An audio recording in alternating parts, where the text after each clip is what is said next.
नमस्कार शेतकरी मित्रांनो, स्वागत आहे तुमचं आपल्या कृषी कन्या यूट्यूब चॅनलवर। बघा शेतकरी मित्रांनो, 12 एप्रिल 2025 रोजी आजचे संपूर्ण महाराष्ट्रातील सोयाबीन बाजारभाव लाईव्ह या व्हिडिओच्या माध्यमातून आपण बघणार आहोत। तत्पूर्वी आपण चॅनलवर नवीन असाल तर चॅनलला सबस्क्राइब करा, व्हिडिओला लाईक करा आणि बेल आयकॉन नक्की दाबा, त्यामुळे तुम्हाला नवीन व्हिडिओचे अपडेट लगेच बघायला मिळतील।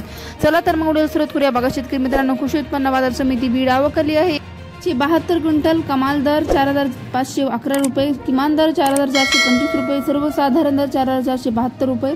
पुढील बाजार समिती अकोला आवक आली 634 क्विंटल, किमान दर 3700 रुपये, कमाल दर 4575 रुपये, सर्वसाधारण दर 4345 रुपये जाते पिवळा सोयाबीन। तसेच पुढील बाजार समिती हिंगोली आवक आली 700 क्विंटल, किमान दर 3900 रुपये, कमाल दर 4400 रुपये, सर्वसाधारण दर 4150 रुपये जात आहे लोकल सोयाबीन। तसेच पुढील बाजार समिती नागपूर आवक आली 540 क्विंटल, किमान दर 4000 रुपये, कमाल दर 4350 रुपये, सर्वसाधारण दर 4262 रुपये जात आहे लोकल सोयाबीन।